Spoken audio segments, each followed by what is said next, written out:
Ok, ya, estamos grabando. Ah, alguien me pidió también que subiera la grabación. Subí la segunda clase y bueno, la primera clase no lo pude subir porque, bueno, yo había grabado inicialmente con un aplicativo, ¿no? Y ese aplicativo era libre por unos días. Entonces, luego se me bloqueó y tengo que inscribirme, ¿no? Tengo que hacer una suscripción en realidad. Y estaba tratando de suscribirme, pero no pude. Pero en cuanto pueda suscribirme, lo subo el primer video, ¿ok? Ok, vamos a hablar un poco sobre conjuntos, así un breve resumen, ¿no? Porque no vamos a entrar muy a profundidad sobre ese tema. Ok, eh, recuerden, ¿no?, que era un conjunto. Un conjunto en realidad era una colección, ¿cierto? Agrupación o reunión de objetos o elementos de cualquier tipo o que compartan una cierta característica, ¿no? Y para expresar estos conjuntos teníamos dos maneras estándar de, de expresar estos conjuntos. Podría ser por extensión o por compresión, ¿no? Extensión era la forma donde podías expresar el conjunto de una manera explícita, ¿no? Donde exhibías cada uno de esos elementos.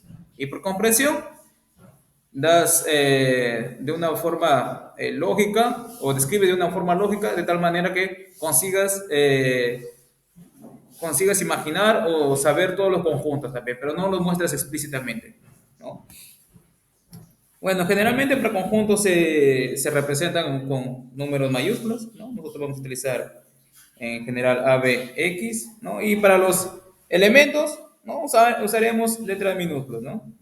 Eh, Como habíamos ya definido antes, ¿no? Si un elemento está en un conjunto, nosotros le decimos que ese elemento pertenece al conjunto, ¿cierto? Y lo denotamos por este símbolo de acá, ¿no? Pertenece, y cuando no pertenece, ¿no? Por ese símbolo pertenece, pero tachado, ¿no? ¿No? Tenemos, por ejemplo, el conjunto A, ¿no? El conjunto A conformado por los elementos 1, 3, 5, 7, ¿no? Por extensión, como le dije, era expresarlo de forma explícita, ¿no? Y por comprensión, bueno, das una regla, ¿no? De tal manera que te determine cada uno de tus ejemplos, ¿no? Por ejemplo, puede ser A determinado por esta ecuación de acá, ¿no? Todos números que satisfacen esa ecuación. Eh, Subconjunto, que cuando decimos que un conjunto es un subconjunto de otro conjunto, cuando, eh, cuando cada uno de esos elementos, por ejemplo, decimos que A es un subconjunto de B, perdón, A es un subconjunto de B, si cada uno de esos elementos de A también está en B, ¿no? Y decimos que A está incluido en B, ¿no? Cada uno de esos elementos de A están en B, ¿no? Y lógica, de forma lógica, que lo que más nos interesa en esta revisión es que decir que un conjunto A está incluido un conjunto B, ¿cierto?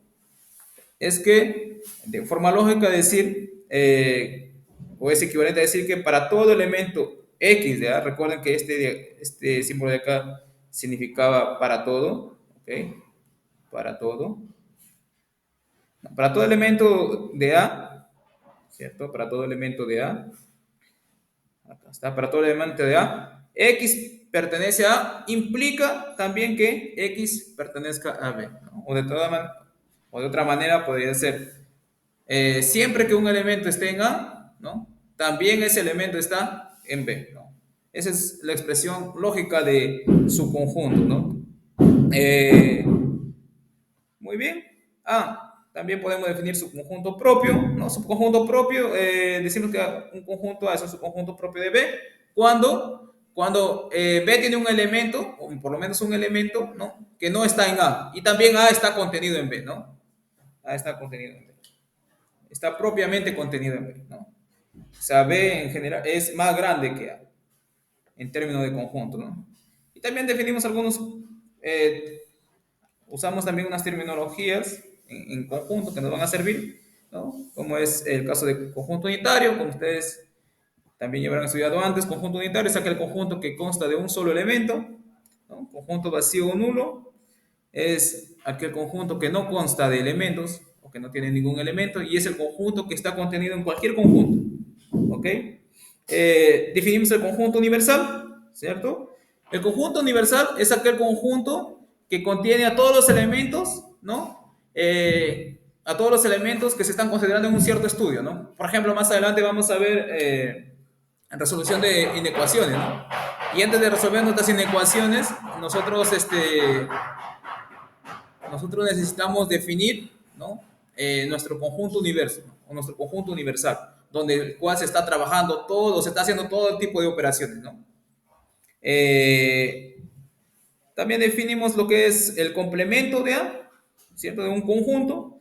El complemento de un conjunto no es nada más todos los elementos que están en el conjunto universal que no están en el conjunto, ¿no? En el conjunto A. Y nosotros lo podemos notar de tres maneras distintas, ¿no? Como A línea, le podemos decir, o A complemento, como se muestra aquí, o complemento de A, ¿no? Y lo que más vamos a usar nosotros es la primera notación, ¿no?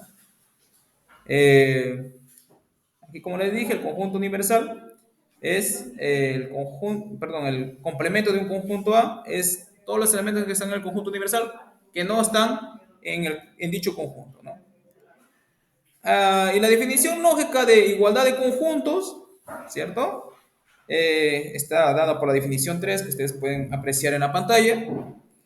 Decimos que dos conjuntos A y B, ¿no? Son iguales.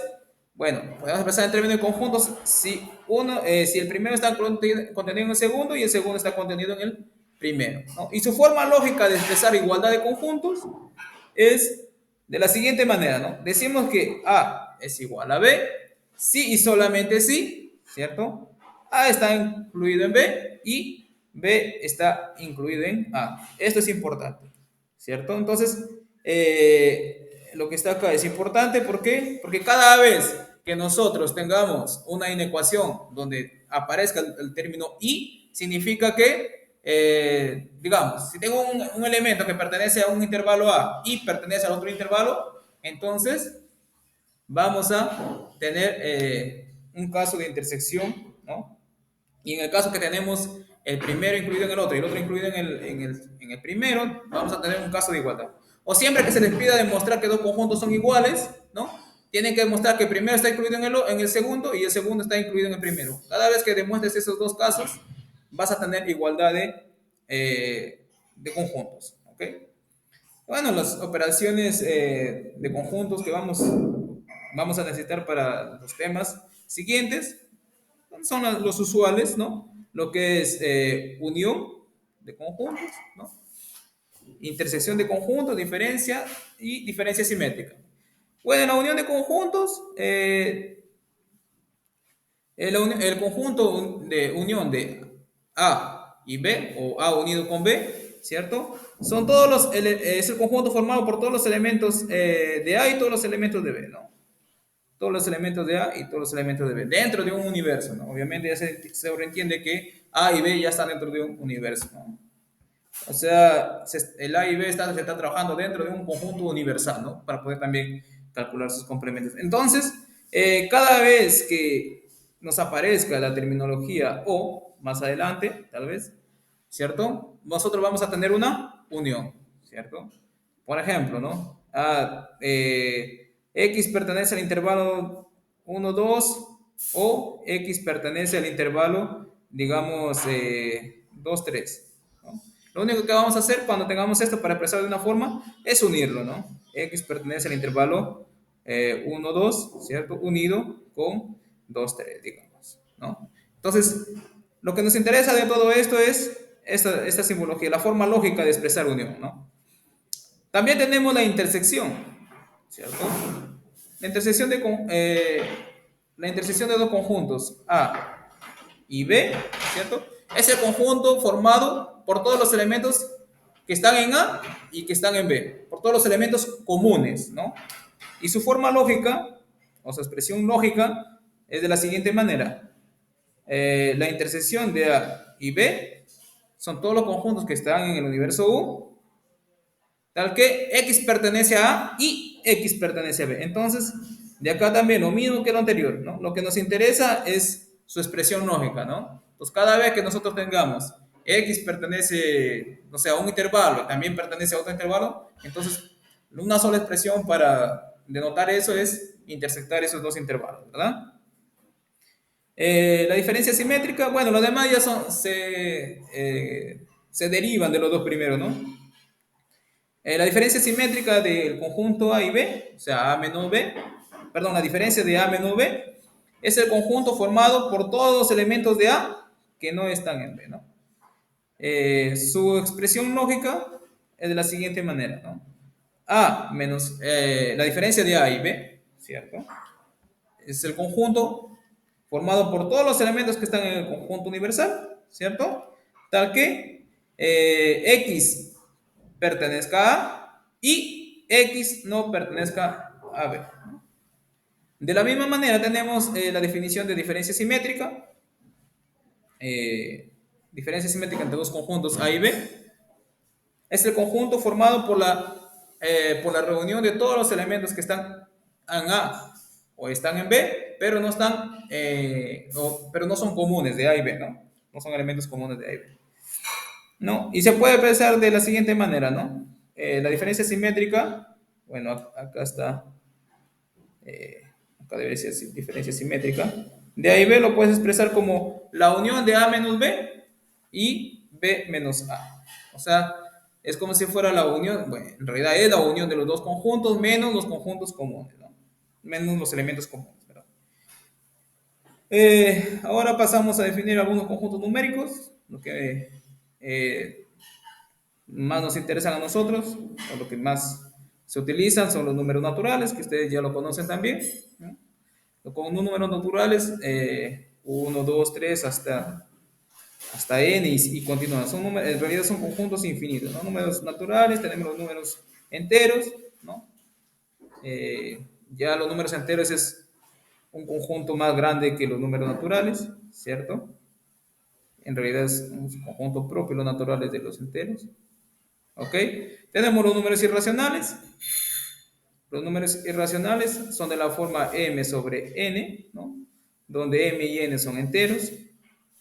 Los números irracionales, donde son aquellos números que no tienen una representación, que tienen una representación decimal infinita, ¿no? Infinita no periódica, obviamente, porque si no, si fuera periódica, saben ustedes ya que sería un número racional, ¿no? Se puede representar de la forma m sobre n, ¿no? También tenemos los números reales, el cual va a ser nuestro objeto de estudio hoy, ¿no? Números racionales lo puede definir como la unión de los números racionales con los irracionales. También tienen los números complejos, ¿cierto? Los números complejos van a ser nuestro objeto de estudio en la próxima clase. Los números complejos son formados por los elementos de la forma, o por, digamos, números complejos de la forma x más y, ¿no? Donde x y y son números reales, y el i, ¿no? El número racional, imaginario. El número imaginario, raíz cuadrada de menos 1, ¿no? Esa es una simbología. Bueno, así de la misma manera vamos a denotar, por ejemplo, los enteros positivos, ¿no? Como z más. Los enteros positivos serían en este caso igual a los naturales, ¿cierto? De la misma manera definimos los enteros negativos, ¿no? Los z más 0, donde, bueno, nos van a denotar a nosotros, aquí es unión, a todos los enteros positivos, considerando el 0 también. De la misma manera denotamos z menos sub 0, ¿no? Donde va a ser todos los números negativos, incluyendo el 0 también. Y de la misma manera vamos a denotar para R los racionales y los irracionales, ¿no? Bueno, esto es más que todo para introducir una... sí, John.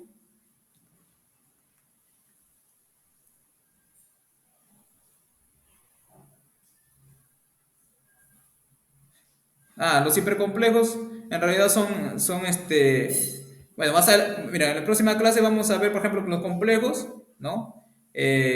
Constan, bueno, para definir un complejo necesitas dos números reales, ¿cierto? Entonces, tú lo puedes imaginar como si estuvieras en un plano, ¿cierto? En un plano R por R, digamos, ¿no?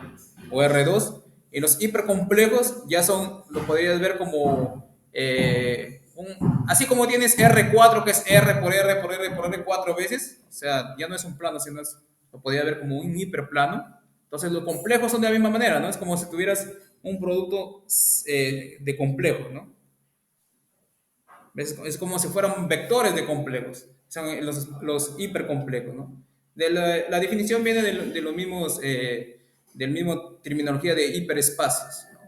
Que existen para los reales, ¿no? Que son, digamos, los hiperespacios son subespacios de los Rn, digamos, de el producto cartesiano de n veces R, ¿no? O de n veces R. Lo mismo tienes con hipercomplejos, ¿no?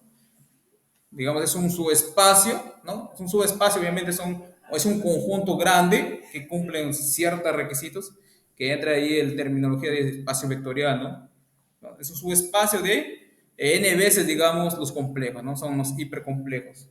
No sé si quedó claro esa parte.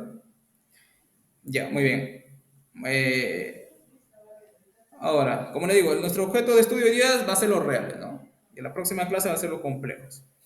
Sistema de los números reales, ¿no? Sistema de números reales en realidad es un conjunto, ¿no? Un sistema, digamos, que se rige varios, o ciertos axiomas o varios axiomas, ¿no? Que se utilizan para determinar cada una de sus propiedades y, dicho sea de paso, cada una de sus propiedades deberían derivar de cada uno de sus axiomas. O sea, por ejemplo, la primera, vamos a definirlo de una manera formal, ¿no? Los números reales o el conjunto de los números reales, ¿no?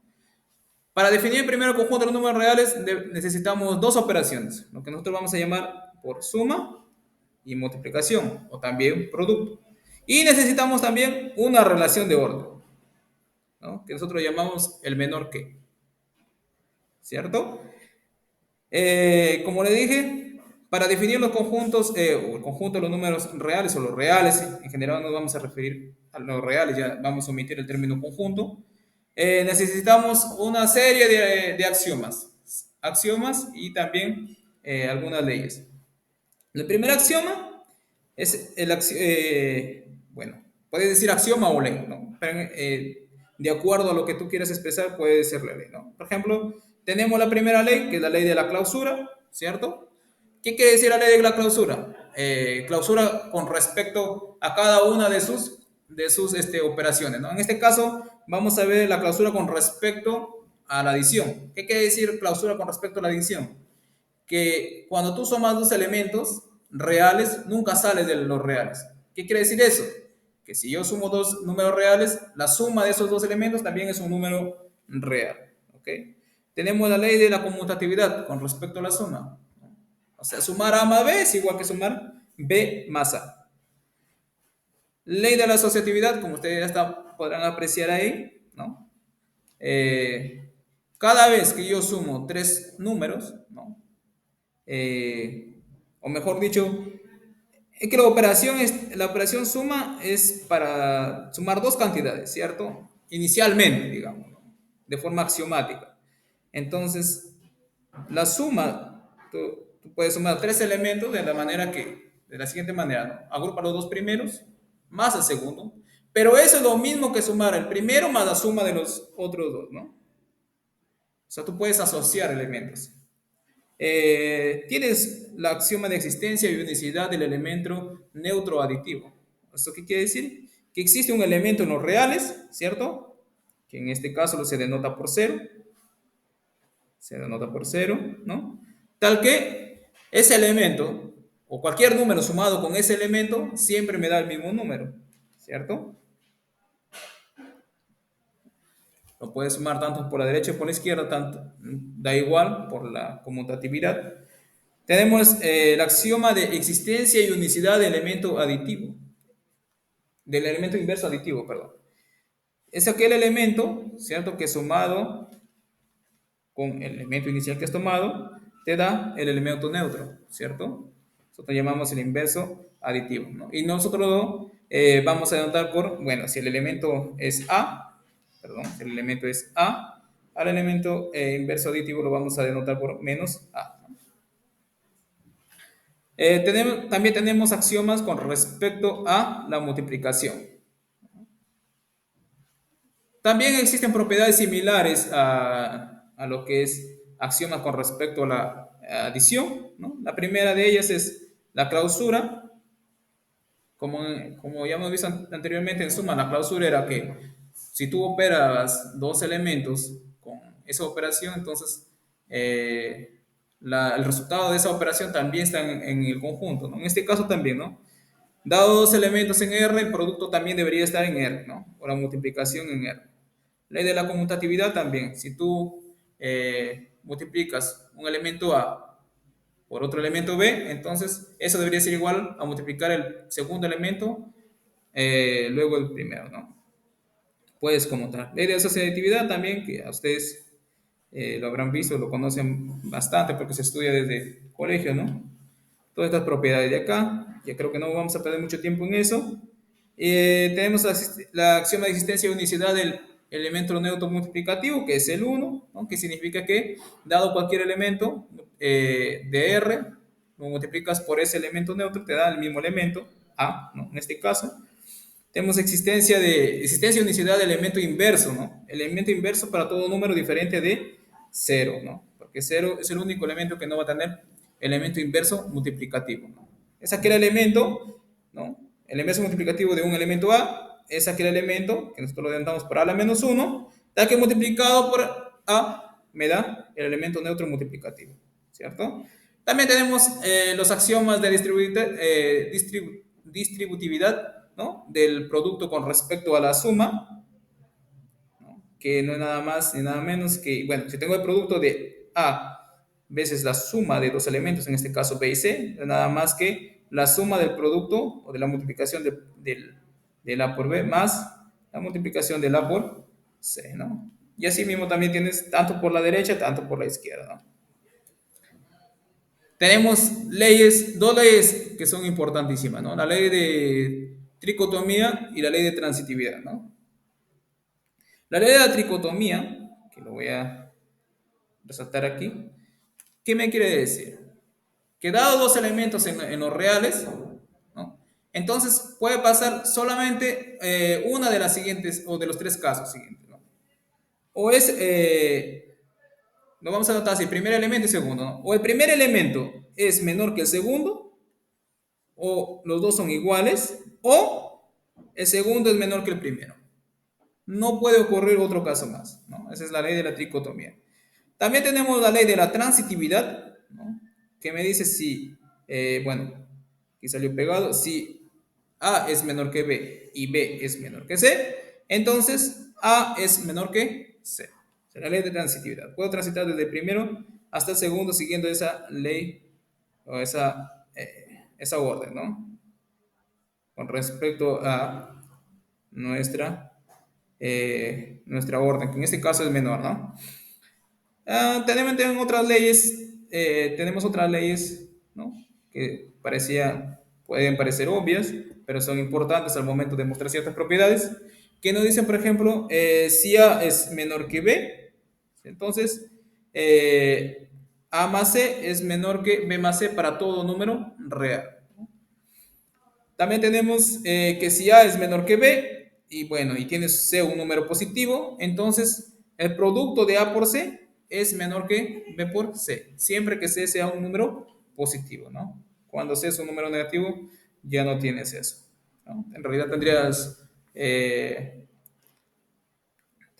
la desigualdad inversa, ¿no? Tenemos la axioma de supremo, que también es un axioma importantísimo, ¿cierto? Para la demostración de algunas propiedades de los números reales, ¿no? ¿Qué me dice el axioma del supremo? Me dice que todo conjunto no vacío de los números reales, acotado, o sea, significa que no va hasta el infinito, eh, siempre puedes ver su final, ¿no? Entonces, si tienes ese conjunto acotado, su conjunto de los reales acotado, entonces ese conjunto tiene una mínima cota superior, ¿cierto? una mínima cuota superior. ¿Qué significa eso? Bueno, si tú tienes, digamos, acá los reales, ¿no? Por acá puedes tener un conjunto. Ese conjunto no necesariamente puede ser un intervalo, ¿no? Puede ser cualquier cosa puede ser. Inclusive puede ser un conjunto de Cantor, ¿cierto? Conjunto de Cantor. O puede ser unión de intervalos con conjunto de Cantor, más puntos. Pero lo que importa aquí es que es acotado. O sea, yo puedo llegar a ver, digamos, su último elemento, o como lo puedes decir, a partir de un cierto número, ya no encuentras más elementos del conjunto acotado, ¿no? Entonces me dice que cada vez que yo tengo un conjunto acotado, yo puedo encontrar el máximo, digamos el máximo o una cuota superior, la mínima de todas, ¿no? La mínima de todas. O sea, observo todos los números que son mayores que el último elemento y encuentro la cuota, la mínima cuota, ¿no? El menor número mayor que todos los números de A, digamos.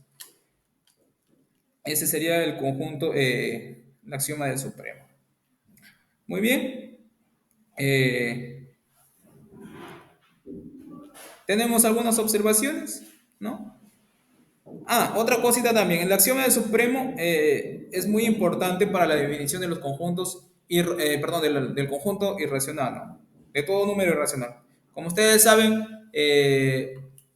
los números irracionales son bueno, números reales que su forma decimal, ¿no? No es, bueno, su forma decimal es infinita y no periódica, ¿no? Entonces, para poder definir los conjuntos irracionales, digamos, de una forma matemáticamente correcta, necesitamos expresarlo en términos de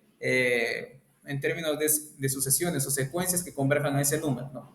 Entonces, esas secuencias monótonas, ¿no?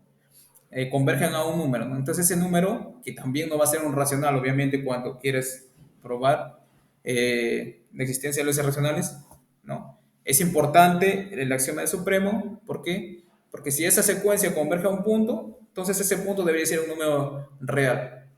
Y al momento que tú quieres mostrar que, o quieres construir los irracionales, demuestras que realmente ese conjunto, es el número donde convergen esa secuencia, no es un número racional, ¿no? Entonces sería un número irracional, que por ende debería estar en los reales porque es una cuota de esa secuencia.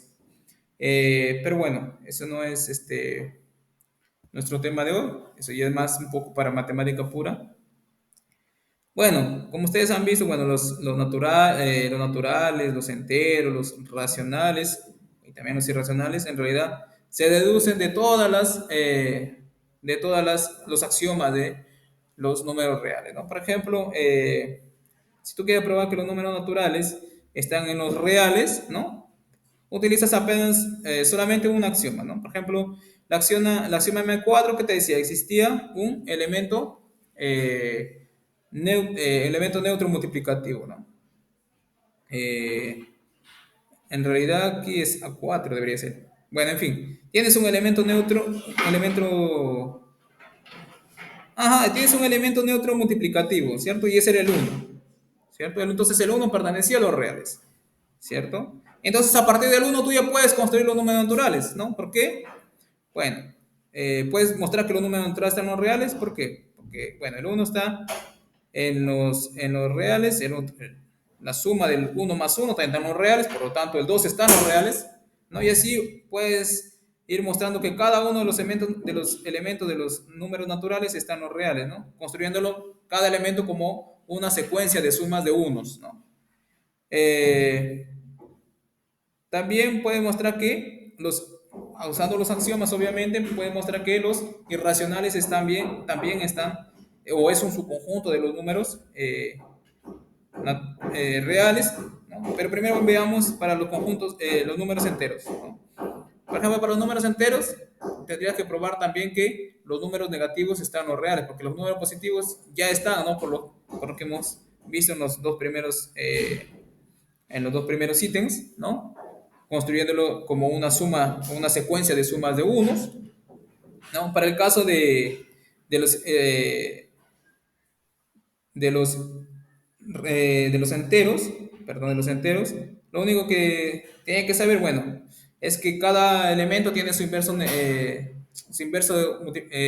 aditivo, ¿no? Por ejemplo, si está, bueno, tú ya mostrado que el n está en los reales, ¿no? Para todo n mayor o igual que cero, o para todo n mayor que cero, ¿cierto? Entonces, para que demuestre que los enteros están dentro de los reales, debería demostrar que menos n también están en los reales, ¿no?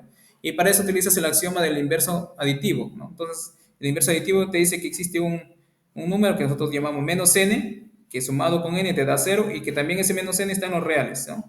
Eso significa que menos n, bueno, también está, o todos los enteros están dentro de los reales, ¿no? Lo mismo puedes hacer para los racionales, ¿no? Solamente que aquí tomas en cuenta el m diferente de 0 eh, para poder encontrar su inverso, ¿no? Que todo elemento de m diferente de 0 tiene su inverso y está en R, obviamente, ¿no? Luego tienes, bueno, el inverso de m está en R, bueno, el inverso de m lo estamos denotando por m a la menos 1 o 1 sobre m. Cualquiera de las dos notaciones está bien. Luego tienes que n menos 1 sobre m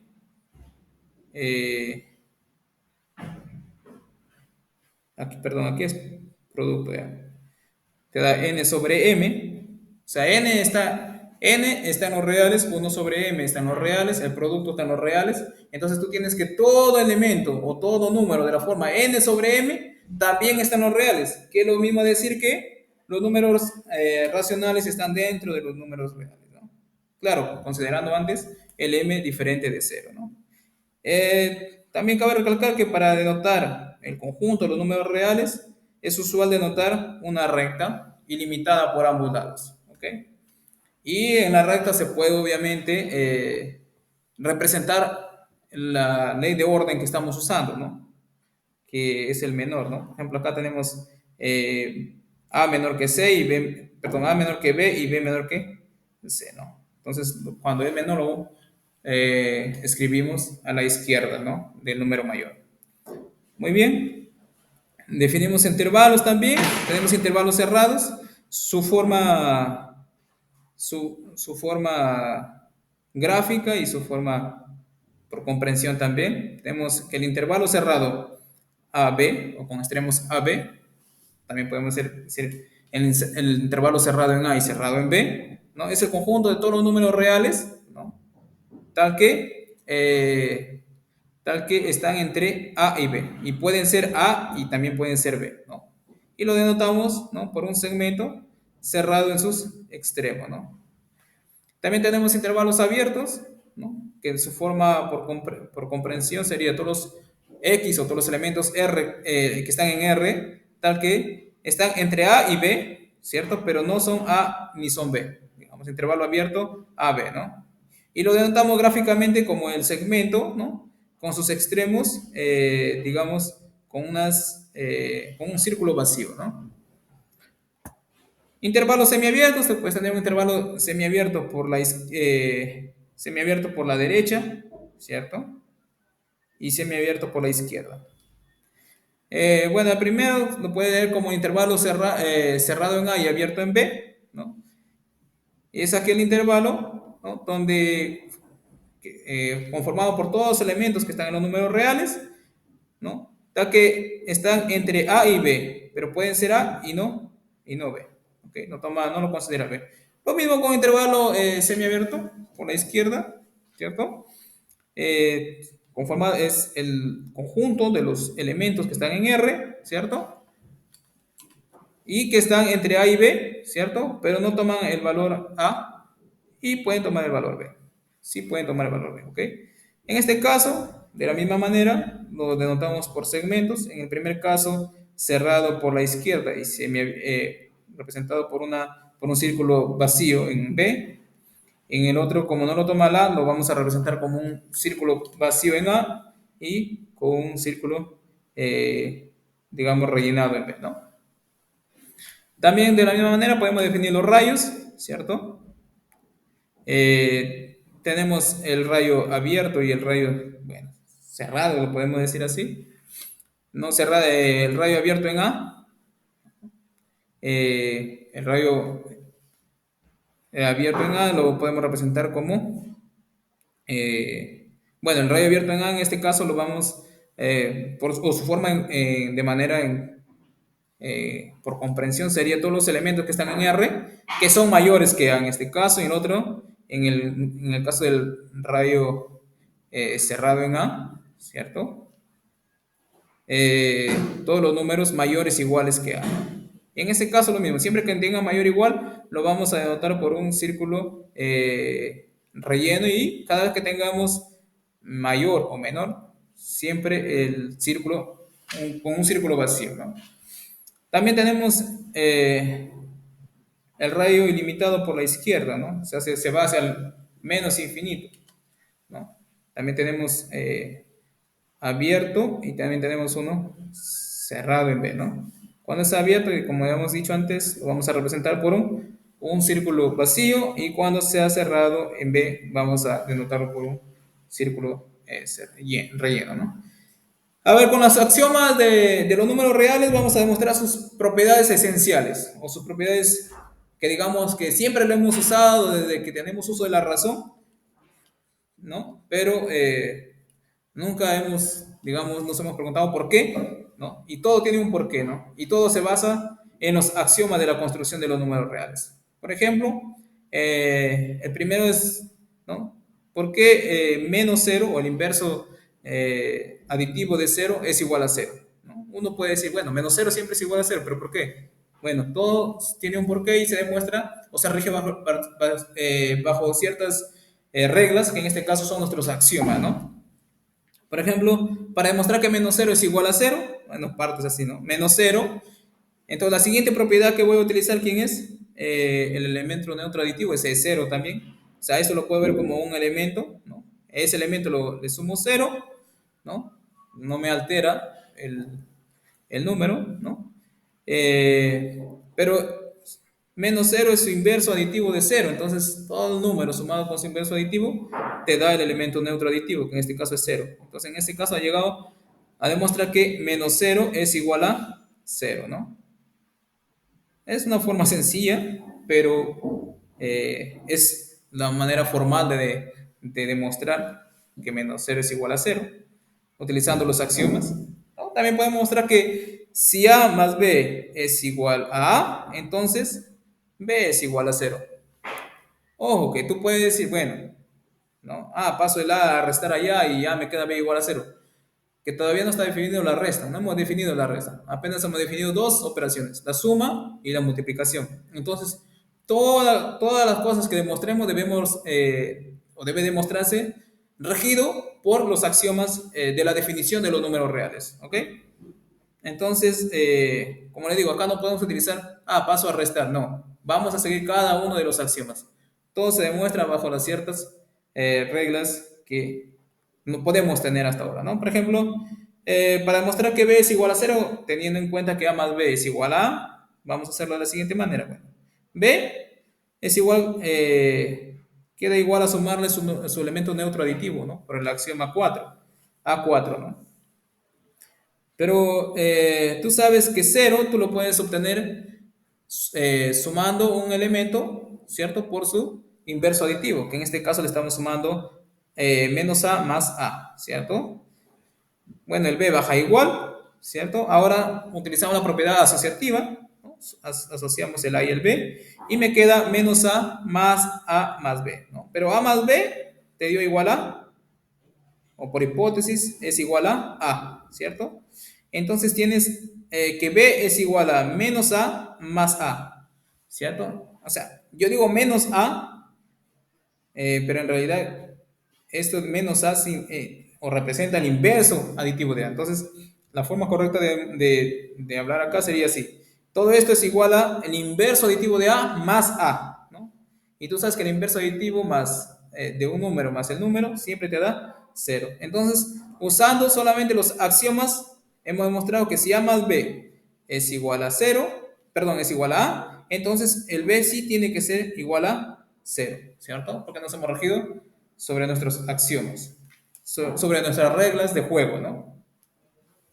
Por ejemplo, demostrar que A por cero es igual a cero, ¿cierto? Que A por cero es igual a cero. Muy bien.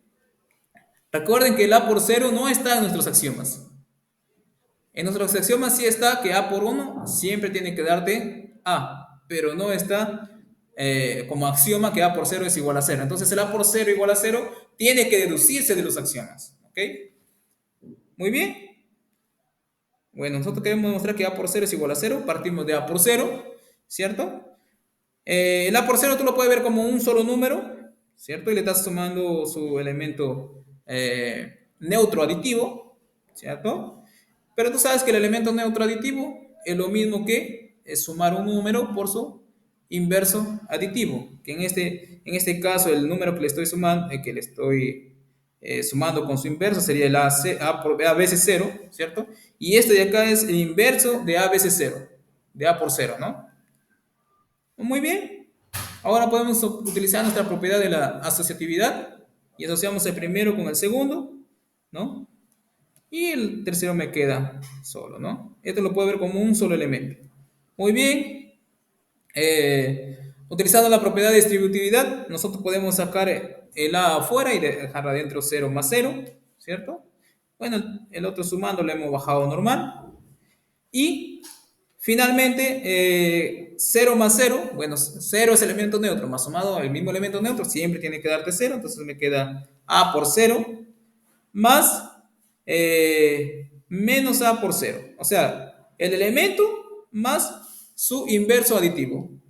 Entonces tú sabes que un elemento sumado con su inverso aditivo siempre te da el elemento neutro, que en este caso es 0. Entonces ha mostrado que A por 0 siempre es 0. ¿Cierto? Como le digo, son cosas que nosotros ya hemos dado por sentado mucho, mucho tiempo antes, ¿no? Desde que tenemos, digamos, una formación académica o cuando aprendiste a sumar, ¿no? Siempre lo has, o multiplicar, siempre has tomado por hecho que A por 0 es igual a 0. Pero todo se rige bajo ciertos axiomas, ¿no? Y bueno, con un afán de reforzar nuestro pensamiento lógico, ¿no? Nosotros vamos a demostrar cada una de sus propiedades, ¿no? Por ejemplo, demostrar que el inverso de A, el inverso aditivo de A, es igual a el inverso aditivo de menos 1, perdón, el inverso aditivo de 1 multiplicado por A. Es lo que me quiere decir. Muy bien. Ok. Para demostrar que el inverso aditivo de A es igual al inverso aditivo de 1 veces el número A, es lo mismo que sumar, ¿no? Sumar el A y su inverso aditivo, bueno, el número que se quiere demostrar que es su inverso aditivo, ¿no? Y demostrar que eso me da 0, ¿cierto? Me da 0. Muy bien. Aquí partimos con A más ese número que se quiere demostrar que es su inverso aditivo, ¿no? Muy bien. Como ustedes saben, el A es igual a 1 veces A, esa es por la propiedad del elemento neutro multiplicativo, ¿cierto? Bueno, el segundo ha pasado normal. Ahora podemos usar nuestra ley de distributividad, ¿cierto? Sacamos el A afuera, ¿no? Y nos queda dentro 1 más su inverso aditivo. Y tú sabes que 1 más su inverso aditivo siempre te da 0, ¿no? Y me queda 0 veces A. Y por nuestro ejercicio anterior, tenemos que 0 veces A me da, bueno, primero aplico la ley de conmutatividad, ¿no? Que es igual a veces 0. Y por el ejercicio anterior, sabes que esto me da 0. ¿Qué significa que esto me dio 0? Significa que, bueno, tienes A y le has sumado un elemento, ¿no? Y te dio 0, significa que este elemento de acá debería ser su inverso aditivo de A, ¿cierto? O sea, debería ser menos A, ¿ok? El inverso aditivo de A. Muy bien. También tenemos la otra propiedad, es la siguiente propiedad, que nos dice que, bueno, dado dos elementos A, B, que están en los números reales, se tiene que multiplicar A por el inverso aditivo de B, ¿cierto? Es lo mismo a decir, o nos da como resultado el inverso aditivo de A por B, o el inverso aditivo de A veces B, ¿cierto? Muy bien, para probar eso, de la misma manera, vamos a usar siempre axiomas, ¿ok? Los axiomas. Por ejemplo, tenemos, bueno, vamos a partir de A veces el inverso aditivo de B, ¿cierto? Bueno, aquí tú sabes que menos b era igual, o bueno, el inverso de b es igual al inverso de uno veces el b, ¿no? Eso es por nuestro ejercicio anterior, ¿no? Por este de acá. Muy bien. Ahora aplicamos asociatividad, ¿no? Para el caso de producto, ¿no? Y tenemos a veces el inverso aditivo de uno, ¿no? Veces b, o por b, ¿no? Muy bien. Aplicamos conmutatividad aquí, bueno, acá, ¿no? Aquí, conmutatividad. Luego, asociatividad para el producto, nos queda A por B. Y finalmente, de nuevo, aplicando el ejercicio 4, ¿no? Tenemos que eh, multiplicar el inverso aditivo por un número es igual al inverso aditivo de ese número, ¿verdad? Que sería la propiedad número 4. Lo mismo puede hacer para el otro también. Por ejemplo, demostrar que el inverso aditivo del inverso aditivo de A es A, ¿no? ¿No? El famoso menos por menos me da más, ¿no? Bueno, esto se puede hacer de una forma sencilla porque, bueno, para demostrar que el inverso del inverso de A me da cero, yo debo probar que debo probar que A más el menos A, ¿cierto? Tiene que ser cero. Porque cuando es cero, significa que este elemento de acá es el inverso de este. Y el inverso de menos A, ¿quién es? ¿Cómo lo estamos denotando? Como menos el número. En este caso el número es este y me quedaría A. Entonces tengo que mostrar que eso es igual a cero. Pero, bueno, si tú simplemente le sacas el paréntesis, te queda el inverso aditivo de A más A, y sabes que eso te da siempre cero, ¿no? Es simplemente una secuencia sencilla de ver, ¿no? Otro también, por ejemplo, la otra propiedad que también se usa bastante, ¿no? Que el producto de los inversos aditivos de dos números siempre es igual al producto de los dos números. ¿Ok? De la misma manera, se utilizan las propiedades o las axiomas de la construcción de los números reales, ¿cierto? Ok, vamos a multiplicar eso. Me queda, bueno, tengo el producto del inverso aditivo de A con el inverso aditivo de B, ¿cierto? Bueno, tú sabes que por lo que ya vimos anteriormente, ¿no? Bueno, el menos A, eh, ¿cuál? Este ejercicio que lo estamos usando, este de acá, ¿cierto? Que es lo mismo que sacar el menos afuera, ¿no? De A por el inverso aditivo de menos B, ¿cierto? Nuevamente hago el mismo procedimiento, vuelvo a sacar el inverso aditivo fuera, me queda menos, aquí me quedo, debería ser igual, ¿ok? A por B, ¿no? Y luego aplico la propiedad anterior, ¿no? La propiedad 5, ¿no? La propiedad 6 en realidad. La propiedad 6, ¿no? De que menos por menos te daba más, ¿no? En este caso, el AB tomaría el papel del ejercicio número 6, ¿no? Por ejemplo, también podemos demostrar que menos el inverso de uno, que el inverso multiplicativo de uno es igual a uno, ¿no? No, pero esta es una secuencia fácil porque, bueno, el inverso multiplicativo de uno lo puedes expresar como el inverso multiplicativo de uno veces o por el elemento neutro multiplicativo, ¿no? Y esto me está dando, o aquí en este caso tengo el uno multiplicado por su inverso multiplicativo, ¿no? Y sabes que todo número multiplicado por su inverso multiplicativo te da siempre uno. Entonces, igual a los dos extremos, te queda que 1 a la menos uno siempre te da igual a uno. El otro propiedad también que tenemos aquí es demostrar que si A es diferente de cero, podemos probar que el inverso de A, el inverso multiplicativo de A, también es diferente de cero, ¿cierto? Bueno, para eso vamos a utilizar el axioma M5 en realidad, ¿no? Nos dice que si A es diferente de cero, bueno, entonces existe su inverso multiplicativo, por definición, ¿no? Y ese inverso multiplicativo tenía la propiedad de que al multiplicarlo por A me daba 1, ¿cierto? Pero si en cambio el inverso multiplicativo de A fuese 0, ¿cierto? Y como ya vimos anteriormente, ¿no? Todo número multiplicado por 0 te daba 0, entonces, ¿qué tendríamos? Tendrías, bueno, el 1 era igual a la veces multiplicado por su inverso multiplicativo, ¿cierto? Y si a la menos 1 fuese 0, entonces lo pondrías acá. Te quedaría a veces 0, ¿cierto? Y a veces 0 siempre te da igual a 0, por lo que ya vimos anteriormente, ¿no? Y tendrías como conclusión que 1 sería igual a 0.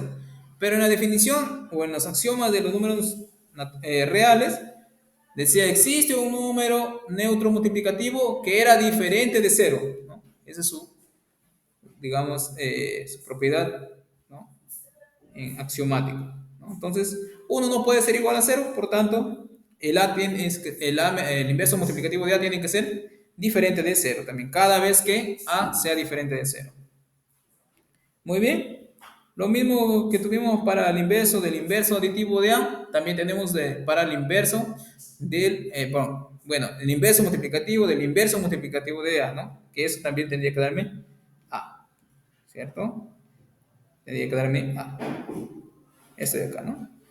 Bueno, la demostración es rutinaria, ¿no? Para que no te confundas, pues al inverso multiplicativo de A lo vamos a anotar por B, ¿no? Y me quedaría así, B por A, ¿cierto?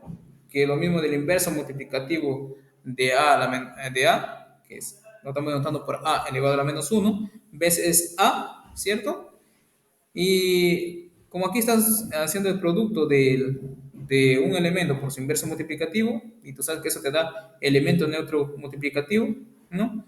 Entonces, te quedaría que B por A sería igual a 1. Entonces, eh, si B por A te da igual a 1, significa que el A es su inverso multiplicativo del B. O sea que menos B es igual a A. Pero B, ¿quién era? Era menos A. Perdón.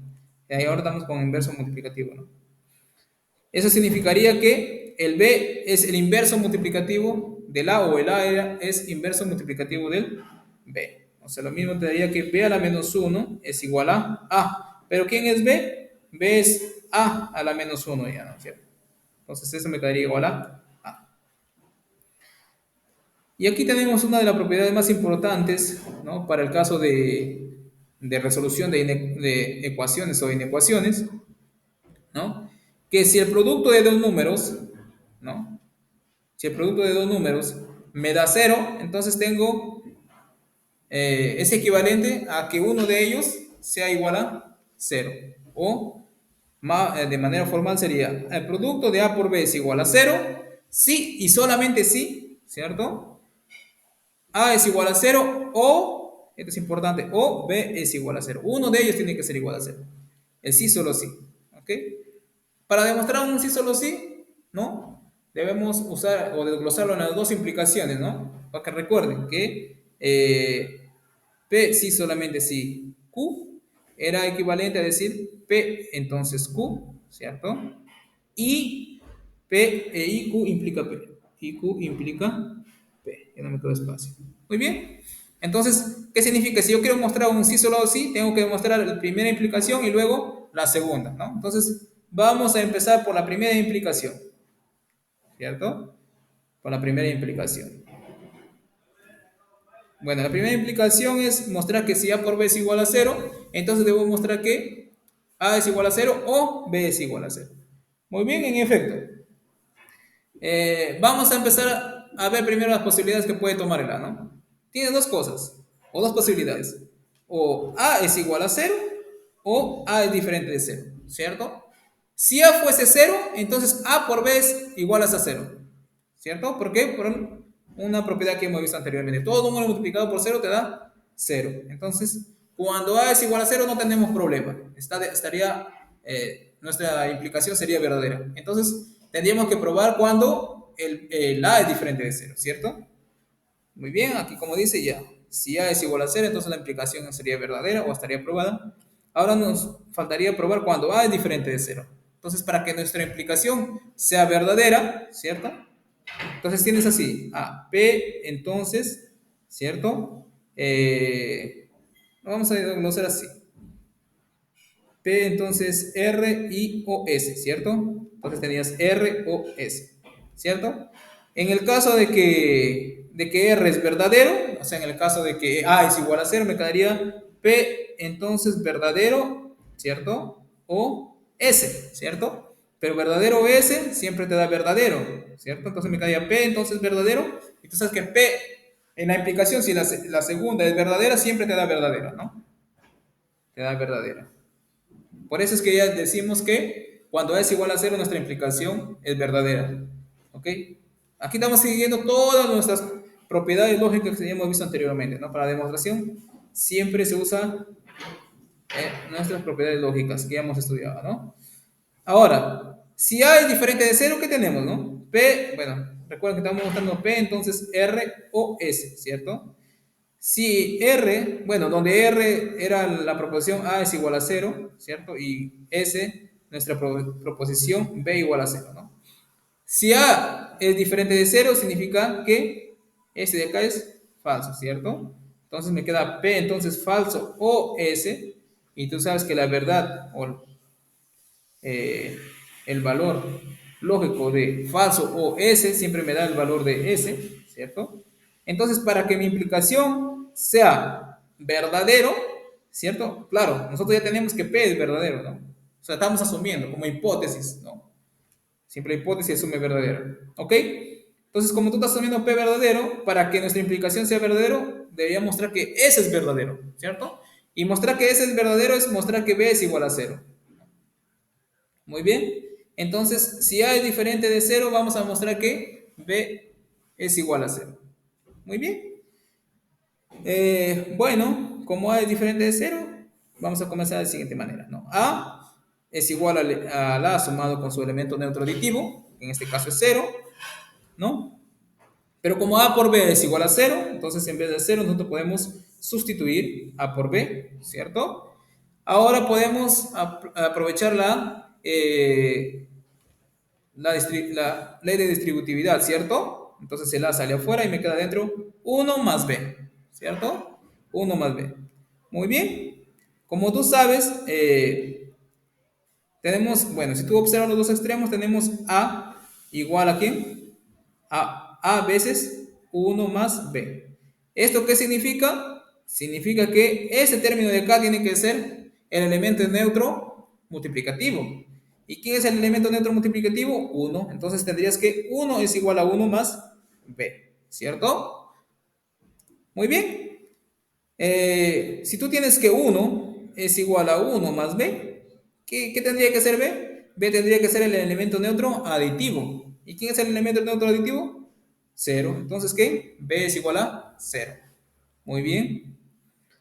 Ahora hemos probado, ¿cierto? La primera implicación, ¿no? Ahora vamos a probar la segunda implicación. O sea, si A es igual a cero o B es igual a cero, entonces probar que A por B es igual a cero, ¿no? Pero en este caso es obvio, ¿no? Porque si A es igual a cero, ¿cierto? Entonces A por B es igual a cero, obviamente, porque todo número multiplicado por cero te da cero. Eso gracias a quién? A nuestra propiedad que hemos demostrado anteriormente, ¿no? ¿Cuál fue? Esto de acá, la propiedad número 3, ¿cierto? Entonces estamos usando todo lo que hemos mostrado anteriormente. Ahora, dice A es igual a cero o B es igual a cero, ¿no? Si A es igual a cero, el producto te da cero. Y si B es igual a cero, también te da el producto de A por B igual a cero, ¿no? La otra implicación era OB. Entonces, queda probado que si A por B es igual a cero, es equivalente a que A sea igual a cero o B sea igual a cero. Muy bien. Eh, Ahora tenemos la propiedad número 11, que nos dice que si A más B es igual a más C, entonces debemos probar que B es igual a C, ¿cierto? Que B es igual a C. Siempre usando nuestros axiomas, ¿cierto? Pero lo mismo, ¿no? Uno puede pensar, A más B es igual a más C. Profesor, paso a restar el B, me queda A es igual a... No. perdón, paso a restar el A, ¿no? Y me queda B es igual a C. Pero como le digo, no puedes hacer eso todavía, ¿por qué? Porque no hemos definido la resta. ¿Entiendes? Estamos solamente con dos operaciones, con el producto o con la multiplicación o la suma, ¿cierto? Entonces no podemos pasar a restar porque no está definido la resta, ¿cierto? Pero sí podemos usar nuestros axiomas para poder probar eso, ¿cierto? Muy bien, vamos a probar que el A más B perdón, que el B es igual a C siempre que A más B sea igual a A más C. Muy bien, como A más B es igual a A más C, ¿no? Entonces podemos sumarle a ambos lados el menos A, ¿cierto? Le hemos sumado a ambos lados el menos A, ¿cierto? Ahora podemos aplicar nuestra propiedad asociativa, ¿no? Con respecto a los primeros elementos. Luego tenemos en ambos casos A sumado con su inverso aditivo de A, y eso siempre te da 0, ¿no? Y luego 0 sumado con cualquier número te da 0, perdón, te da el mismo número, ¿por qué? Porque 0 es el elemento neutro de la suma, ¿no? Entonces, por tanto, te quedaría B igual a C. Muy bien. Siguiente propiedad es mostrar que si A por C es igual a B por C, siempre que C sea diferente de 0, entonces tendremos que A es igual a B, ¿cierto? Entonces es importante que tengamos esta condición, ¿no? Que C sea diferente de 0, ¿no? Porque, bueno, tú podrías tener, ¿no? 5 veces 0 te da igual a, digamos, 8 veces 0, ¿no? ¿No? Y en ese caso, nosotros estamos, en el proceso se va a anular el número 0, ¿no? Entonces, ahí no puedes aplicar el inverso multiplicativo de 0, ¿no? Si 0 tuviera inverso multiplicativo, te daría 5 igual a 8, ¿no? Porque multiplicarías por 0 a la menos 1 aquí, ¿no? Entonces, siempre debemos tener la condición de que ese número C que aparece ahí debería ser diferente de 0, ¿no?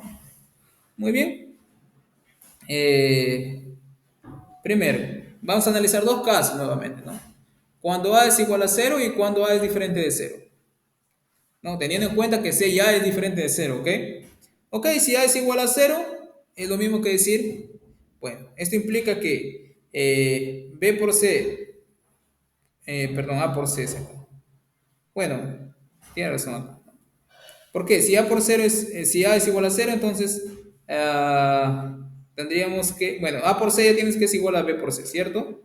Si A es igual a 0, entonces te quedaría 0 por C, me quedaría 0 igual a B por C, ¿cierto? Entonces me quedaría esto, B por C es igual a 0, ¿cierto? Y como el C es diferente de 0, entonces para que C multiplicado por un número te dé 0, siendo que B es 0, diferente de 0, tendríamos que el número que multiplicado al C te da 0, debería ser también 0, ¿no?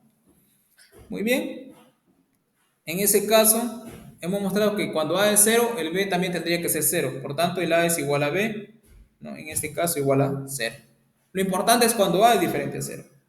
Si A es diferente de 0, ¿no? Como nosotros también tenemos que C es diferente de 0, ¿no? Entonces, el producto de dos números diferentes de 0 siempre te da diferente de 0, ¿no? Ok, como A por C es igual a B por C, ¿cierto? Y A por C es diferente de 0, entonces, por transitividad debemos tener que B por C es diferente de 0, ¿no? Luego empezamos a operar. ¿Ok? A por C es igual a B por C, ¿cierto? Podemos multiplicar por el inverso multiplicativo de C, ¿no? En este caso, porque C es diferente de 0 y tiene inverso multiplicativo. Luego asociamos, ¿no? El C por su inverso multiplicativo, acá también. Y todo número por su inverso multiplicativo te da 1. Y todo número multiplicado por el inverso multiplicativo te da el mismo número. En este caso me queda A igual a B. Muy bien. Ahora recién vamos a pasar a definir lo que es la resta, ¿no? O sea, estamos demostrando todas las propiedades de los números reales de forma axiomática, ¿ok? Todas las propiedades resultantes son producto de sus axiomas. No nos estamos saliendo del mundo, de las reglas, ¿no? Estamos regiendo, nos estamos demostrando bajo ciertas reglas de juego, ¿no? Muy bien. La resta, bueno, se define. de la siguiente manera, ¿no? Decimos la resta de un número A menos B, en este caso, ¿no? No es nada más ni nada menos que sumar al primer elemento el inverso aditivo del segundo, ¿cierto? Esa es la resta, ¿no? Porque originariamente los números reales nacen con dos operaciones, el resto ya es, el resto de operaciones se derivan, ¿no? Se derivan de las dos operaciones axiomáticas o definitorias de los números reales. ¿Ok? Lo mismo sucede con la división, ¿no? La división no es nada más ni nada menos, ¿no? Que el producto del primero por el inverso multiplicativo del segundo, ¿no? Siempre teniendo en cuenta que el b es diferente de cero, ¿no? ¿Por qué? Porque el cero no tiene inverso multiplicativo, ¿ok? No tiene inverso multiplicativo. ¿Qué quiere decir eso? Que no existe ningún elemento multiplicado por cero que te dé el inverso aditivo, ¿no? O sea, no existe ningún elemento A que multiplicado por cero te dé uno. Muy bien. Eh, Ahora vamos a pasar a demostrar otras cosas ya con resta y con multiplicación, ¿no? Bueno, por más sencillas que les parezcan este tipo de propiedades, demostrarlo, hasta puede ser un poco, digamos, cansativo, pero es importante porque afianza los pensamientos lógicos, ¿no? Que vamos a necesitar más adelante. Muy bien. Por ejemplo, acá nos piden demostrar que el inverso aditivo de A menos B es igual a el inverso aditivo de A más B. ¿Cierto? Muy bien. Para no, digamos, enredarnos en la demostración, estamos definiendo C igual a A más B. Muy bien. Entonces,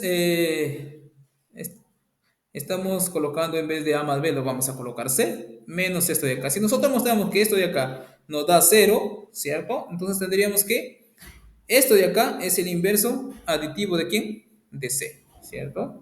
El inverso aditivo de C. En otras palabras, que menos C, ¿cierto? Sería igual a menos B, que es justamente lo que queremos probar, ¿ok? Muy bien, pero esto no es nada más ni nada menos que A más B, ¿cierto? Más menos A menos B, simplemente hemos reemplazado el C, ¿cierto?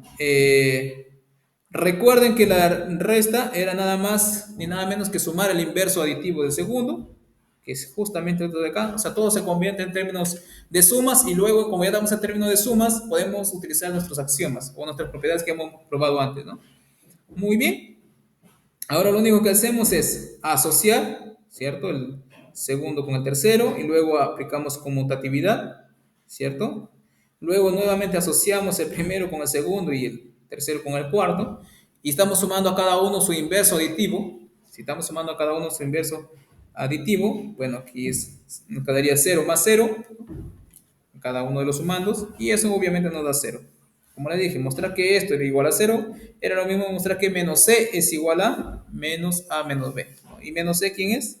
Menos a más b. ¿Cierto? Muy bien. También tenemos otras propiedades con multiplicación.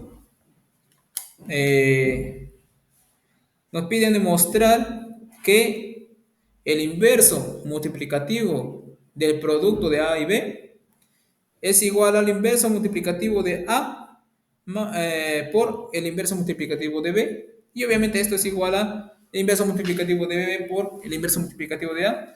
Esto de acá es por la propiedad de conmutatividad en el producto. ¿Okay? Entonces, suficiente mostrar la primera parte, ¿no? Muy bien. Estamos colocando C igual a A por B, ¿cierto? Entonces, vamos a comenzar a operar, ¿no? Aquí simplemente hemos reemplazado el C por AB. ¿Ok? Luego aplicamos la propiedad de asociatividad, ¿cierto? Asocio el B con el A inversa de A, inversa aditivo de A, ¿cierto? Y luego hago conmutatividad en el producto o la multiplicación, ¿no? Y luego asocio ambos extremos, ¿no? En este caso A por A su inverso multiplicativo y B por su inverso multiplicativo. Y todo número multiplicado por su inverso multiplicativo te da el mismo, perdón, te da el 1, o el elemento neutro de la multiplicación. y luego también elemento neutro de multiplicación. Elemento neutro veces elemento neutro te da elemento neutro de la multiplicación, que en este caso te da 1. ¿No? Eso implica que el de acá, este segundo factor es el inverso multiplicativo de C, o sea, A a la menos 1 veces B a la menos 1 es igual al inverso multiplicativo de C, ¿no? Pero C tú ya sabes que es A por B, ¿cierto? Entonces me quedaría así. Tenemos más propiedades, ¿no? Muy bien, nos dicen o nos piden demostrar que siempre que B y D sean diferentes de cero, probar que A dividido por B más C dividido por D es lo mismo que sumar A veces D más CD, todo dividido sobre B por D, ¿no? Es una de las propiedades que se utiliza de primaria, ¿no? Suma de fracciones, pero como les digo, todo tiene su porqué, todo tiene su forma axiomática de demostrarse, ¿no? Muy bien.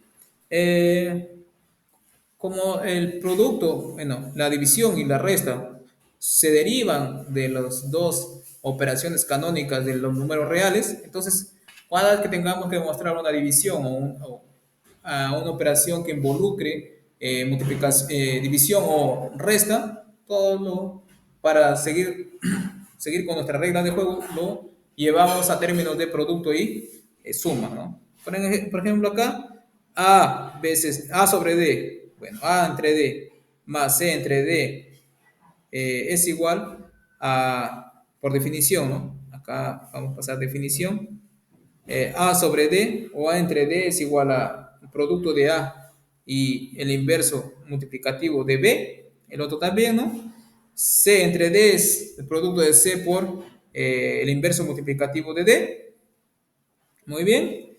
Entonces, muy bien. Acá simplemente le estamos multiplicando por el inverso, perdón, por el elemento neutro multiplicativo, que es 1, ¿cierto?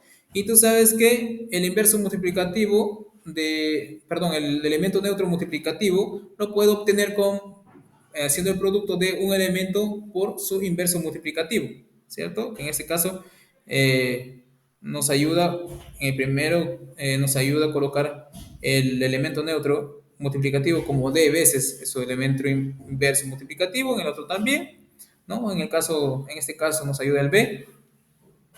Muy bien. Acá aplicamos ya podemos aplicar conmutatividad, ¿cierto? Conmutatividad en este caso del b a la menos 1 por d, y asociatividad al mismo tiempo, ¿no? Ya podemos saltar algunos pasos, ¿no? Y al final tenemos agrupado el AD, ¿no? Utilizando obviamente la regla anterior que el inverso de un producto es igual al producto de los inversos, ¿cierto? Es esto de acá. Y acá también, ¿no? El producto de los inversos es igual al inverso del producto, ¿ok? El inverso del producto en este caso de B por D. Muy bien. Aquí lo único que estamos usando después es la propiedad ¿de quién? De la distributividad, ¿no? Muy bien, aquí estamos sacando B por D, aplicando nuestra propiedad distributiva, sacamos el B por D afuera, nos queda dentro sumando AD veces CD, ¿no? Por el inverso multiplicativo ¿de quién? Del producto B por D, ¿no? Y por definición, esto nos queda, ¿no? El primer factor dividido sobre el segundo, ¿no? Así también podemos demostrar el siguiente propiedad, ¿no? Que el inverso multiplicativo, ¿cierto? Del inverso aditivo de un número A no es nada más ni nada menos que el inverso aditivo del inverso multiplicativo de A. ¿Ok? Bueno, para no hacernos o no enredarnos en el proceso, vamos a colocar B igual a menos A, ¿cierto? Entonces, para multiplicar que menos a la menos 1 es, perdón, para demostrar que esto es el inverso multiplicativo de menos a, ¿cierto? debemos llegar a lo siguiente, ¿cierto? Que menos a la menos uno debería ser igual a ¿qué? Bueno, multiplicado por menos a, ¿cierto? Debería darme uno. Que eso es lo que estamos haciendo ahora, ¿no? Muy bien. Acá tenemos acá menos a, ¿no? Menos a. Muy bien. Aquí tenemos b multiplicado por el inverso aditivo del inverso multiplicativo de a, ¿cierto? Pero como dijimos, b, ¿quién era? Era menos a, en este caso, ¿cierto? Multiplicado por esto. Y por la propiedad que ya hemos visto anteriormente, ¿no? Si tenemos el producto de B por menos C, este es igual al producto. Bueno, el producto de los inversos aditivos es igual al producto de los dos factores, ¿cierto? Que es lo que ya vimos anteriormente. O sea, que nos queda A veces A a la menos uno, ¿no? Y este es el producto de un elemento por su inverso multiplicativo, que eso te da el elemento neutro multiplicativo, ¿cierto? Que en este caso es uno, ¿no? Y eso ya te demuestra que este b debería ser el inverso multiplicativo de menos a la menos uno, ¿ok? Eh, muy bien. Todo eso que concernió se derivaron de quién? De los axiomas, ¿no? De la construcción de, de los números reales, ¿no? Y todo eso nos va a ayudar también a definir o encontrar soluciones para inecuaciones, ¿no? Todas las soluciones obviamente se trabajan de forma lógica. Ahora pasamos a estudiar ecuaciones lineales y ecuaciones y cuadráticas, ¿no? Las soluciones, mejor dicho, de ecuaciones lineales y cuadráticas. Muy bien.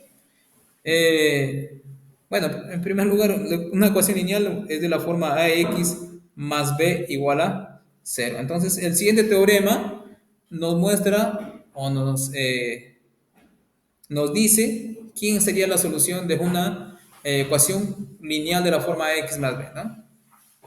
Bueno, como dice el teorema, dado tres números reales, ¿no? Importante que el a sea diferente de cero. Entonces,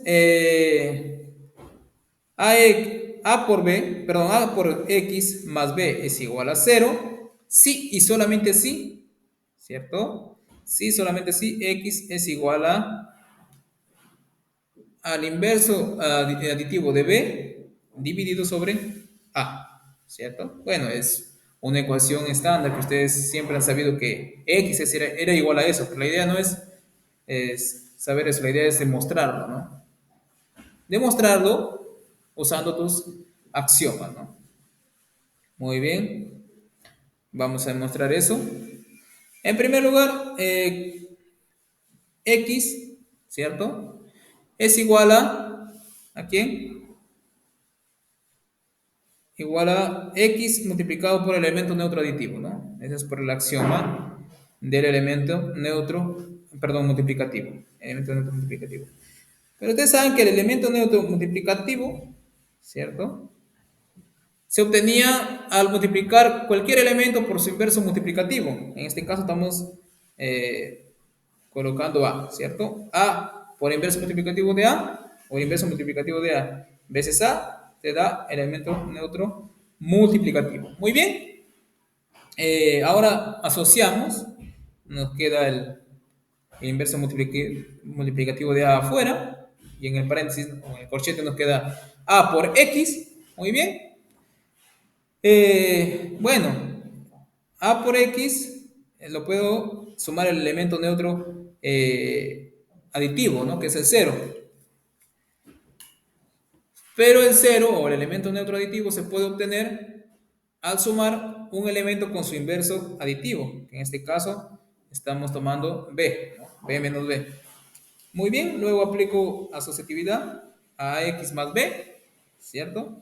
Pero AX más B por hipótesis, ¿cierto? Por hipótesis es igual a cero, ¿cierto? Entonces, esto de acá es igual a cero, entonces simplemente lo reemplazo aquí. Al final me quedó A a la menos 1 por B, por el inverso aditivo de B, ¿cierto? Y por definición, ¿no? Multiplicar un número por un inverso aditivo del otro es como tener al número dividido sobre el número al cual tenía su inverso multiplicativo, ¿no? Esto es definición, ¿no?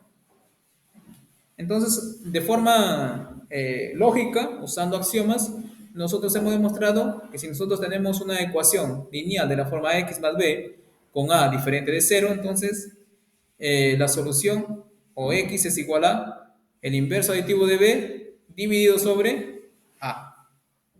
Muy bien. Eh,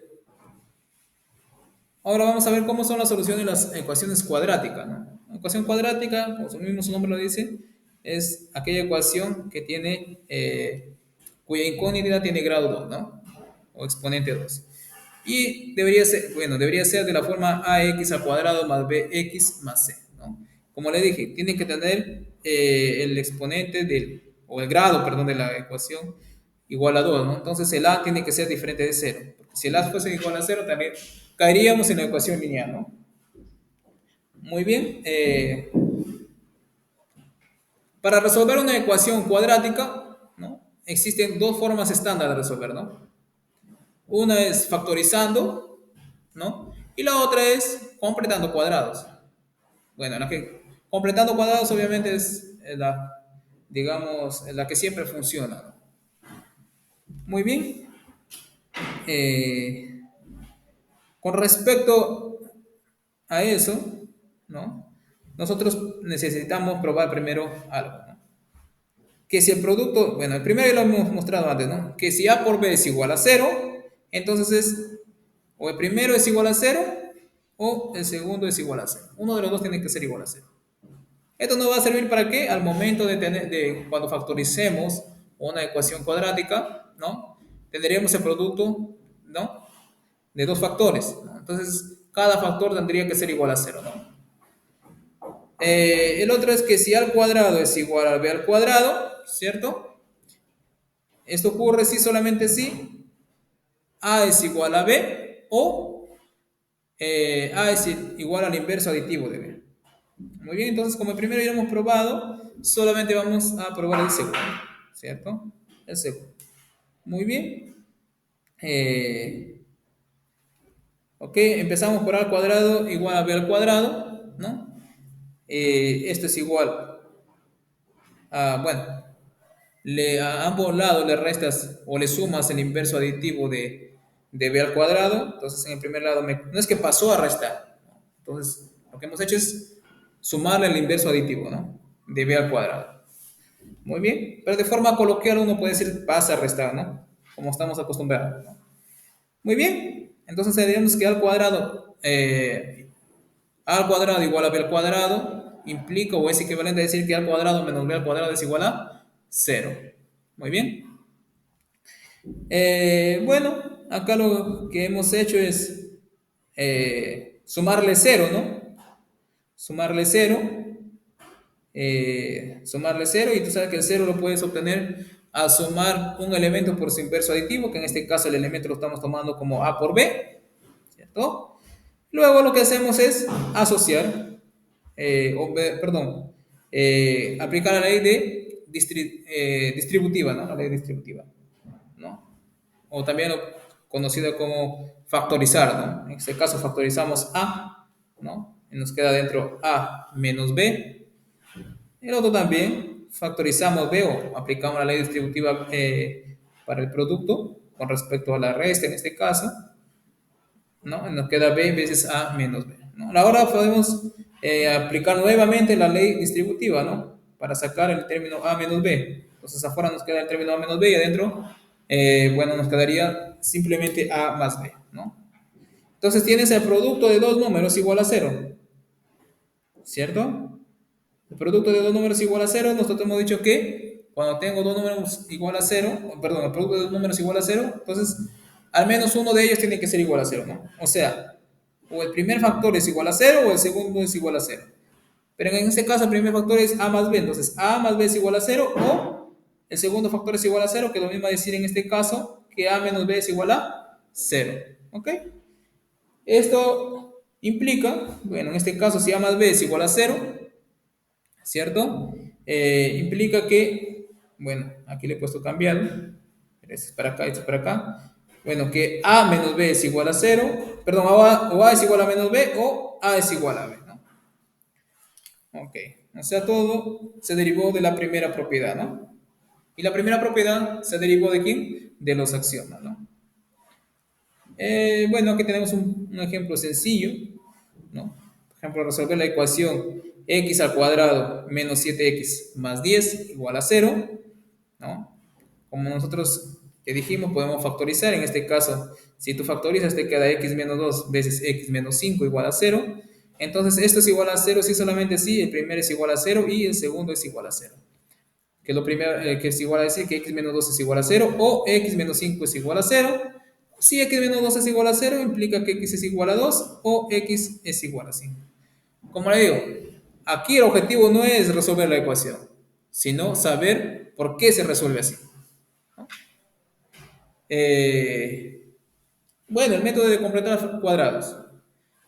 Ese método, uno de los métodos más famosos para resolver ecuaciones cuadráticas. Eh, entonces, la idea, ¿no? Si tú tienes una ecuación de la forma ax cuadrado, bueno, en este caso vamos a colocarle apenas con x cuadrado más alguna cosa.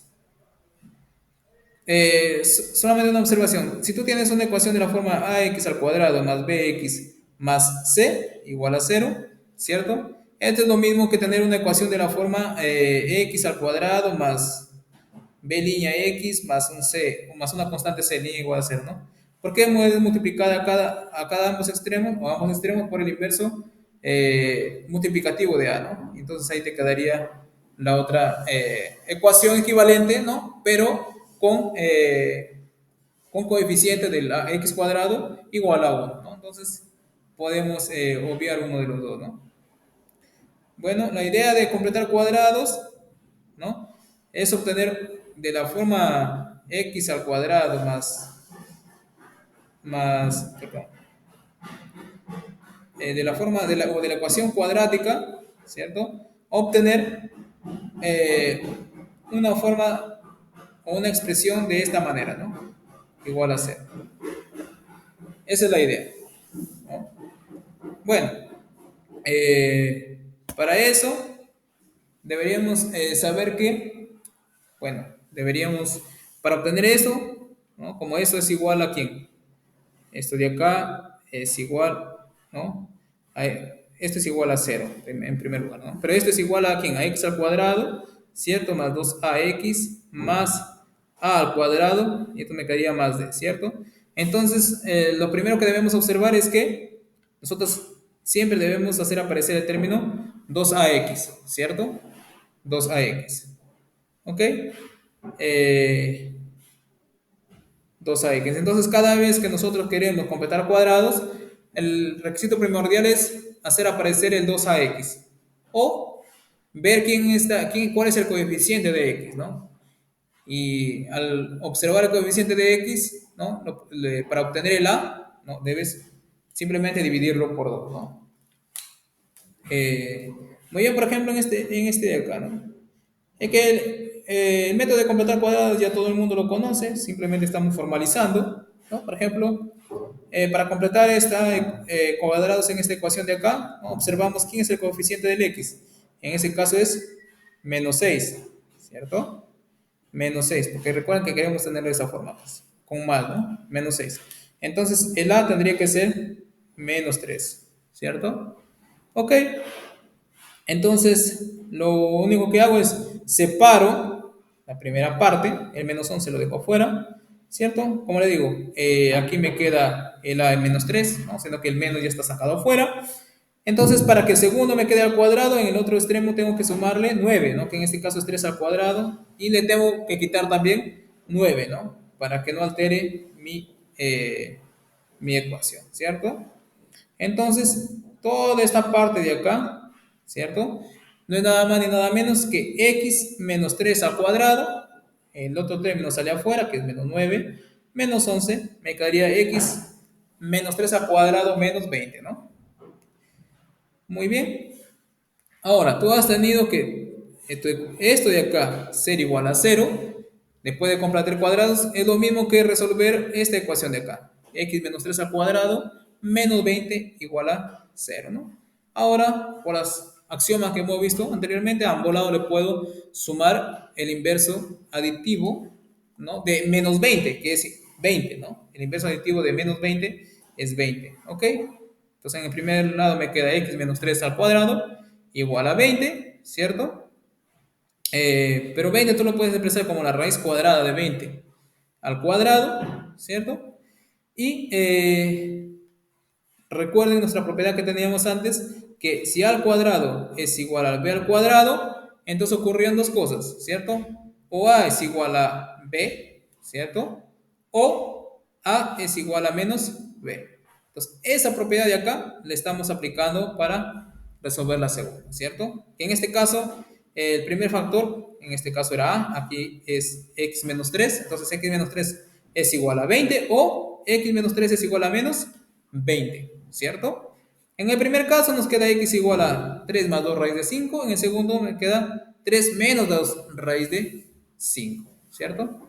Ahora, nosotros para abreviar notaciones, ¿no? Cada vez que tengamos esta disyunción, ¿cierto? Lo vamos a expresar, o sea, en este caso la disyunción a igual a b o a igual a menos b, lo vamos a anotar por a igual a más menos b, ¿no? Cada vez que pongamos a igual a más menos b, significa que queremos decir a igual a b o a igual a menos b.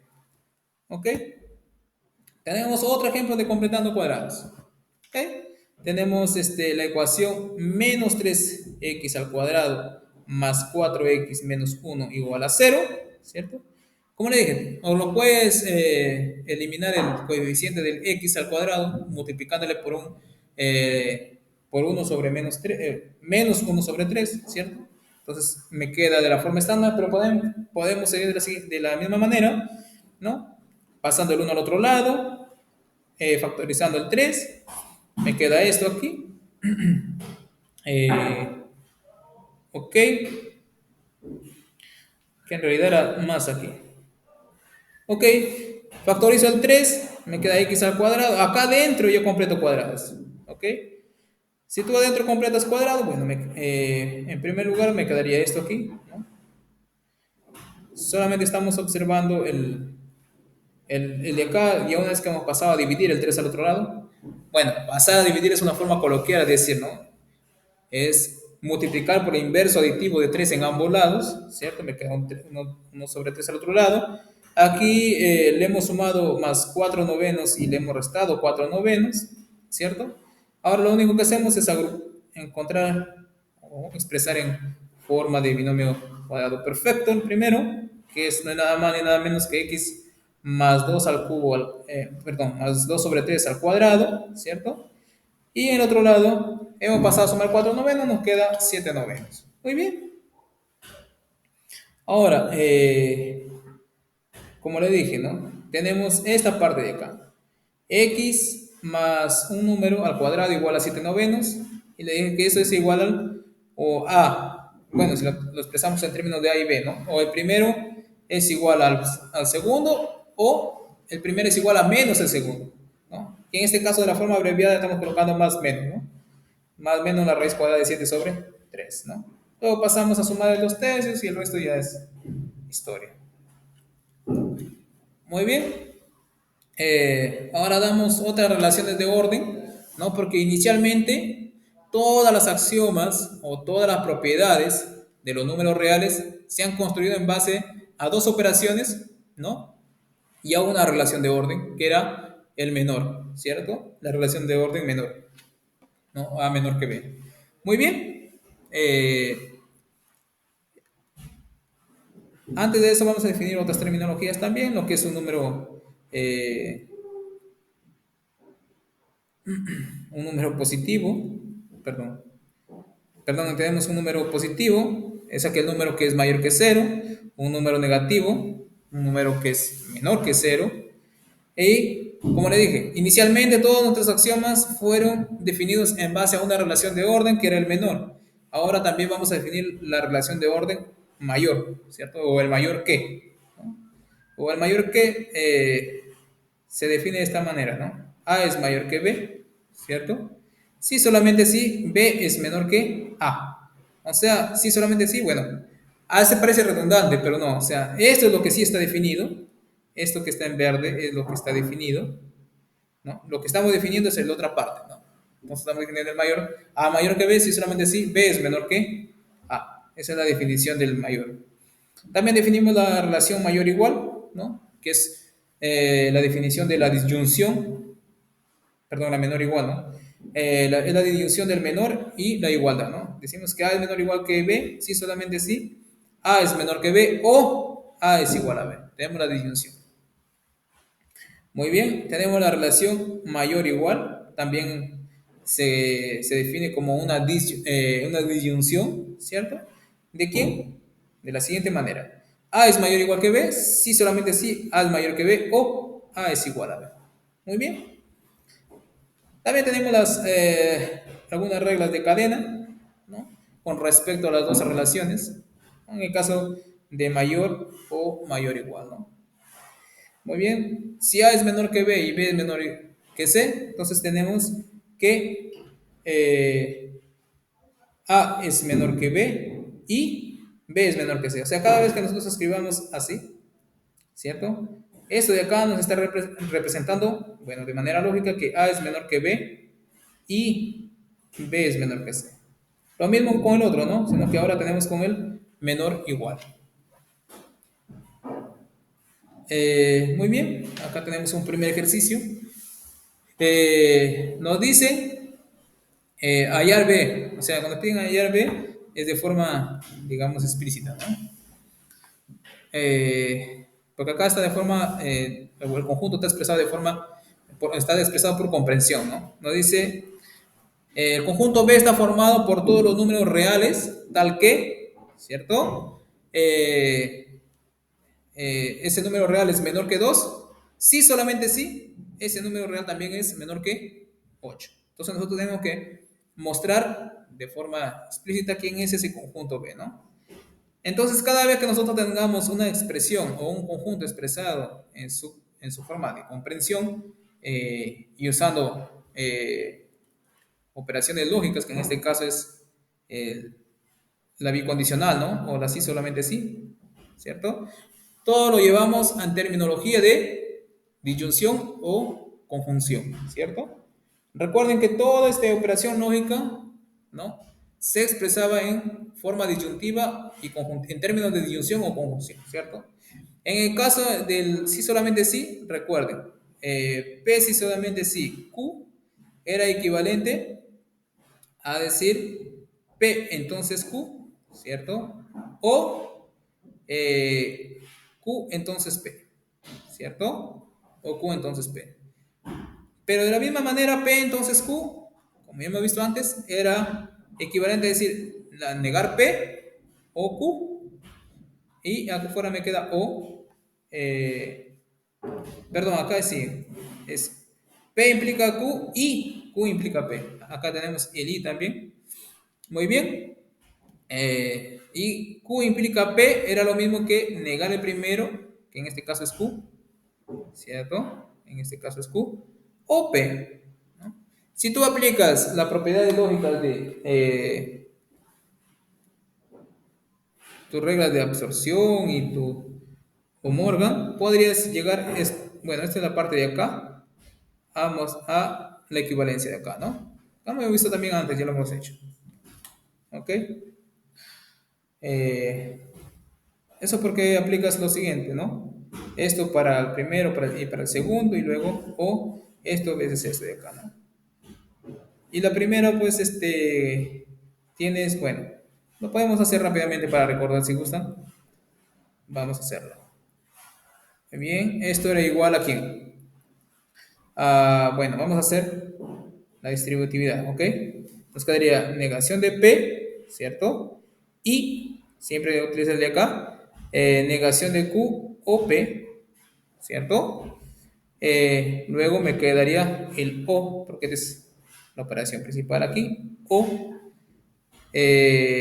aquí me queda Q y negación de Q o P, ¿cierto? Puedes aplicar tu regla de absorción rápidamente o también puedes aplicar nuevamente distributividad, ¿no? Me quedaría menos P y negación de Q, ¿cierto? O negación de P, ¿cierto? Y P. Y en la otra parte, ¿qué me quedaría? Me quedaría Q y negación de Q, ¿cierto? O Q, perdón, aquí es, sí está bien, y negación de P, y negación de P. Muy bien. Como ustedes saben, una proposición y su negación siempre te da falso, ¿cierto? Acá también, una proposición y su negación te da falso, ¿cierto? Entonces, y la conjunción de una proposición con una falsedad te da la misma proposición, ¿verdad? Entonces, aquí en la primera parte simplemente me quedaría, bueno, si borramos la parte que es falso, me queda solamente la proposición. Y aquí en la segunda parte me quedaría solamente la proposición, ¿cierto? La proposición. Aquí me quedó Q, si no me equivoco, Q y P, ¿no? Entonces, aquí aplico Morgan, ¿cierto? Acá me quedaría negación de P o Q, aplicando la ley de Morgan, o me quedaría finalmente así, Q o P, Q y P, ¿no? Que es lo mismo que está aquí arriba, sino que está conmutado, ¿no? O sea que puedes aplicar conmutatividad ahí. Muy bien, muy bien. Ahora a expresar el conjunto B de forma explícita, ¿no? Muy bien. Como les dije, el P si solamente es Q es lo mismo que esto de acá. Y recuerden que en la definición de unión e intersección, ¿no? La unión se expresaba en términos de disyunción y la intersección en términos de conjunción, ¿no? Que fue por eso que hicimos una pequeña revisión de conjuntos. Muy bien. Entonces, como vimos anteriormente, P si solamente si Q era lo mismo que P y Q o negación de P o Q. Muy bien. Eh, P y Q, bueno, ¿quién era P? En nuestro caso, P era X menor que 2 y Q X menor que 8. Entonces, P y Q es lo mismo que escribir X menor que 2 y X menor que 8, ¿cierto? O negación de X menor que 2, que en ese caso es P, o Q, que es X menor que 8. Muy bien. Ustedes recordarán que si tenemos una conjunción, la conjunción representaba la intersección, ¿no? Porque la intersección de dos conjuntos, A y B, era equivalente a decir X, ¿cierto? Pertenece a A, ¿cierto?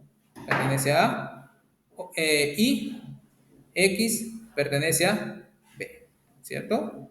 En este caso, X pertenece a A, significaría acá, X menor que 2, significaría que X pertenece a menos 8,2, abierto, intervalo abierto.